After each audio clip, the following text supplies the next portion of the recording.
James Barrett of the University of Illinois is now going to speak on the topic of what went wrong, the case of the Communist Party USA. And I think that all I'm going to say is that the title of James's talk follows nicely, I think, from the book that you perhaps know the best, William Z. Foster and the Tragedy of American Radicalism. And I will just leave it there and let James. Thank you very much. I wanted to thank those responsible for the invitation. Very happy to be here. I've enjoyed everything so far. I especially like the panel this morning on Thompson. I have a couple of personal connections with him over the years, and a lot of what I heard made sense. So I think this is the point in the conference where the arguments may start more in earnest. And I was a little bit worried about that for a time, but I talked to Brian's daughter, Beth, this morning, and we agreed that there's really nothing Brian likes better than a good political argument. We had an exchange on some of what I wanted to talk to you about today in a journal a while back, and the exchange was pretty sharp, and I really value the friendship with Brian, and I figured, uh-oh, you know, this is really going to hurt. But then the next thing I heard from him was he and Joan were coming down to Chicago, and do you want to get ready, you know, do you want to go out and have a beer? No problem. That didn't stop the argument, but it meant that the relationship was fine. So just one kind of technical thing here. I'm not going to, the party in the United States changes names a number of times, and I'm just going to stick with the Communist Party of the United States. I'm also going to talk about a particular period in the 1920s, and I'll explain why I've chosen that. But it does follow to some extent from what Paul had to say, even if there's a somewhat different kind of political inflection to it. I especially liked his distinction between the vanguard, in that case meaning the sort of what you might call the militant minority, the active militant unionists, and then overlapping to some extent, but distinct group that are members of vanguard political parties, and hopefully you'll see how that's relevant here. So this is an organization that's usually thought about as kind of a historical basket case, but the Communist Party in the United States had considerable potential at various points in its history, and Mike Goldfield's going to follow me and talk about a period in which, for good or for ill, it actually did have influence.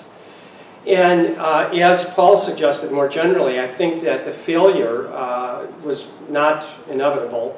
And so for that, I think for both scholarly and also for political reasons, it's important to understand that failure. And I think it's at that point that there may be some disagreement, but that's fine. I don't think that we can answer this question definitively in the next 15 minutes or so. And so given our time constraints, but also because I expect my own understanding of this is likely to be different from that. It's certainly different from Brian's, but I think it's likely to be different from a lot of colleagues with us here today. I'm focusing on the period before Stalin's consolidation of power, and before, I would think, before the emergence of a coherent left opposition. Right now I'm talking about the CPUSA. And I think that it's right that most of the revisionist, for want of a better term, the kind of new left history of communism in the United States has not focused enough on what I would think about as the central problem, which is the rise of Stalinism and its implications for radical politics in the United States. But here's the argument. I think that this problem is related to a deeper one that's too easily dismissed. The disastrous decisions and policies that led to repeated failures predated Stalin's, at least his consolidation of power. And I would argue that they lay in the particular model of not an international organization, radical organization, but the particular model that the Comintern followed. It's not simply that the Communist Party in the United States had the wrong line, though I think that was certainly true at various moments in its history. Rather, it was fundamentally undemocratic and often too overwhelmed by Soviet Party concerns to realistically address the situation of American workers. And as I say, my personal opinion is that a lot of those problems predate Stalin's rise. It's not that the history of the American Party can be explained entirely by these international interventions. And to be perfectly honest about this, Paul just focused on the part of this history that I'm much more interested in, which is the social history of the movement in the United States. So it's this international part that I'm going to be focusing on for the next few minutes doesn't explain anything.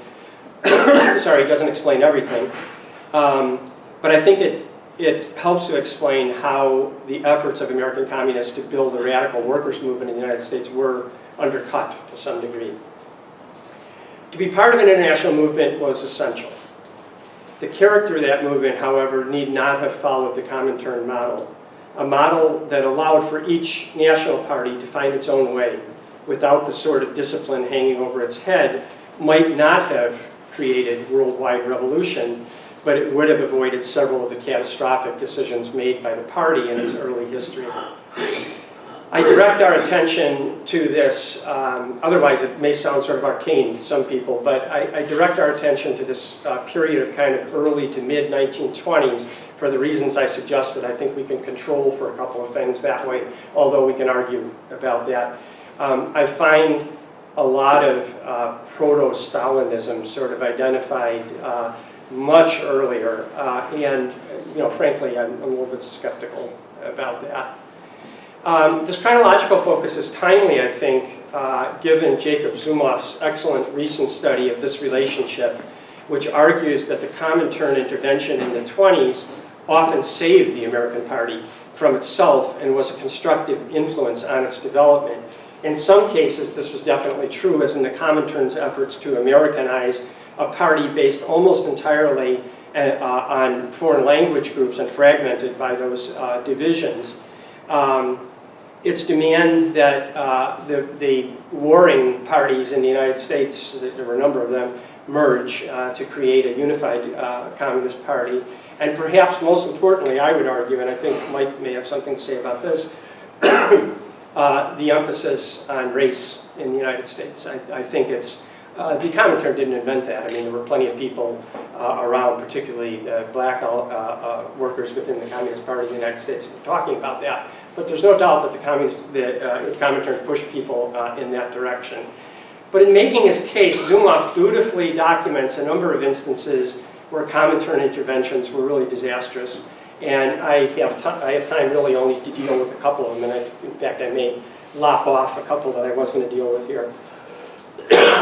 A major turning point came in 1923, and what was happening during the few years before that, pretty successfully I think I would argue, is that radicals, including sort of what I think about as industrial communists, members of the party who were also very active in the labor movement, were having some success along a number of different lines. Some people here probably know the story, but the Trade Union Educational League, which was founded by Foster but became sort of the industrial arm of the Communist Party, really had considerable success, and they had it in an important direction. It was based on rank and file movements, but they were trying to push the labor movement more generally towards radical industrial unions as opposed to the old style kind of craft unions. At the same time, there was a movement towards an independent labor party. And like most important things in American history, the best elements here and the most important part of the story all happened in Chicago. So here, a guy by the name of John Fitzpatrick and to some extent the Chicago Federation of Labor generally represented a genuine and promising path to a mass movement that might have transformed the AFL at a critical moment in its history and laid the basis also for independent socialist politics. This progressive movement in Chicago was part of a much broader movement that I won't go into, but my point here is that it's not just Chicago, it's also Minneapolis, St. Paul, Detroit, Seattle, and there was such a movement. And then these radical rank and file movements in unions and in industrial communities throughout the country. Fitzpatrick, won't go into any of the details, but supported all the important industrial organizing during the First World War period. And maybe more importantly, certainly by the standards of the time, was actually pretty good on the integration of black and other minority workers into the movement, good on women's rights. He was an internationalist of a certain sort. He took a special interest in the struggle for independence in Ireland and the establishment of what he would have thought about, I think, as a workers' republic in Ireland, but also took some interest in the Russian Revolution and welcomed it. He also worked with these radicals. It was not just the communists, but that probably was the most important identifiable group in this federation, and some of the others as well. And into this promising situation stepped the Comintern in the person of Joseph John Pogani Pepper, John Pepper, a Hungarian sophisticate of questionable political background who was remarkably ill-informed regarding the realities of politics in the United States, but who nevertheless presumed to dictate the party's policies. First, Pepper publicized William Z. Foster's membership in the party, not only embarrassing him, but more importantly, making it difficult for him to work with these labor progressives that I was just describing a minute ago. And then, at a particularly delicate moment in the development of the Labor Party movement, when not only Fitzpatrick, but also informed communist trade unionists believed that there was not strong enough support to set up a national labor party and counseled patience on that and to continue working on it for a while. Instead, Pepper insisted that they immediately set this party up and in the process denounce Fitzpatrick, who again was not a revolutionary, not the sort of vanguard, the second vanguard that Paul talked about, but definitely in the first. Foster, James Cannon, was another one, not coincidentally somebody that had considerable experience in the labor movement and maybe more importantly some common sense. And virtually everyone else with this sort of experience opposed Pepper's line. And indeed, this became one basis for the damaging factionalism in the 1920s. But with the help of the party's more cerebral wing, for want of a better description, this is Lovestone and people around him, Pepper carried the day largely on the strength of his claim to represent the Comintern and the Russians. It's important, just a slight aside here, there's an argument going on about whether, was he a real Comintern representative or not. I don't presume for the moment to judge that. But in fact, what happened is that the Comintern, in this case, did actually support Pepper, and his really preposterous argument that this Labor Party that he wanted to establish immediately would be revolutionary, was going to lead to a revolutionary situation in the United States. The resulting convention was a sham. The hall was lined with party apparatchiks and phony organizations. Fitzpatrick walked out denouncing the very real communist manipulation of this new federated farmer labor party. The new party went nowhere, and more importantly, the Workers' Party's promising industrial organization was lost. Over the next couple of years, conservative union bureaucrats took the opportunity of the communist break with the labor progressives to cleanse their union of radicals, expelling thousands of members and sometimes entire locals. And I'm aware that something like this was happening in some places in Canada at the same time. The rank and file movements that Foster and hundreds of the trade union educational organizers had built over the last 3 years were virtually wiped out in the middle of the 1920s. Another breach, which I won't go into, but it's an example of what I'm talking about, is a very promising rank and file movement in the United Mine Workers Save the Union movement. And here, what happened, you can think about this as a principled position, I suppose, but what the people like Pepper and people in the Comintern demanded was that the communists come forward and take a more sort of independent sort of position in this Save the Union movement. And eventually, of course, what they demanded was the establishment of a separate revolutionary mine workers union. This destroyed their relationship with the broader Save the Union movement, which included Paul's first vanguard, the active militant trade unionists. I'll end in a couple of minutes. I just want to add on what I think about as the most outrageous case, which occurred in 1925 when Sergei Gusev, in this case an official Comintern representative, and incidentally a Stalin supporter in some of these earlier skirmishes.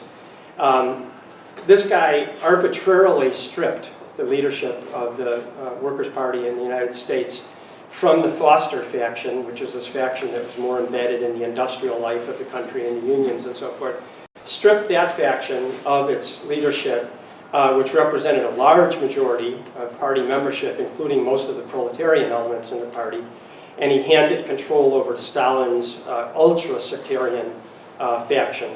Stalin and his faction were held to be more loyal to the Comintern, and the cable from the Comintern concluded those who refuse to submit will be expelled. Incidentally, once he was expelled himself, in the late 20s, Lovestone, people may know, became an advisor first to the American Federation of Labor and eventually to the CIA on how to undermine radical and communist activity, not just in the United States, but internationally as well.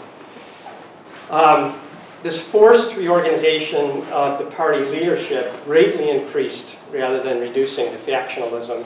And it also set the stage, not coincidentally, for the purge of Cannon and the left opposition that was emerging by the late 20s in the party. In the meantime, however, Cannon accepted the Comintern's formulation, while Foster, for example, who's usually thought about as the Stalinist for good reason, Foster opposed this 1925 thing that I just mentioned, but also in 1928 when they were instructed to set up the independent revolutionary unions, which in the labor movement in the United States is just thought about as dual unionism. That's the main sin that you can commit. As a result of his opposition, Foster lost face in the party, and for a long time, if you read his Comintern personnel files, he was held suspect because of his opposition to some of these reformulations that were taking place. Cannon, at this point, now I'm talking about 1925, Cannon, on the other hand, joined Lovestone in touring the country and to sell this new leadership and the new line to the party membership. And I won't read it, but there's a great quote in Bryan's biography of Cannon, where he says he was a Comintern man. I mean, followed very closely what the Comintern had to say, and there's an explanation for that, which I won't go into, but the fact is, at this point, that's what he was politically. And there's a longer list of these. In 1924, when La Follette ran an independent campaign, the Workers' Party went back and forth, and that's a complicated issue, but part of it had to do with the Comintern finding its line on this question of the La Follette movement. And again, interestingly, given the subsequent history, Cannon tended to follow the Comintern line. So as late as 1928, for example, when this dictate came down to set up the new revolutionary unions, 1928 is the year that he was expelled. I think that you can begin to think about the development of Trotskyism as a very distinct sort of political movement. As late as that year, he supported the Comintern position on the development of the new separate dual unions. That was another one that Foster actually opposed. Came pretty close, actually, to being expelled, and again, sort of undermined his position in the party. So grossly overgeneralizing, partly to start an argument, but also because there's really limited time. Even before Stalin's rise to power, an enormous amount of American communists' time and energy was invested in following the Comintern's own internal politics and courting the organization's support for one American faction or another, in trying to decipher the Comintern's various pronouncements and make some sense of them in the US context, in trying to repair the damage done by some of these instructions. Throughout the 1920s, Comintern pronouncements supported, for example, supported Lovestone and some of the worst influences in the American Party. So as I say, I'm not even sure he should be allowed to talk. Ryan and I have argued for a long time about this, but I think other colleagues here will also have a different take on this.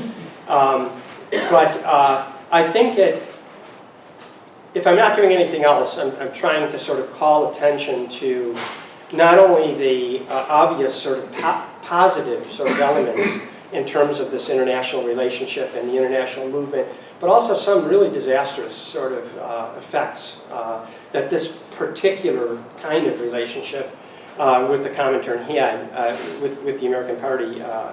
And I think I'll stop at that point to make sure that we have time to sort of talk about this.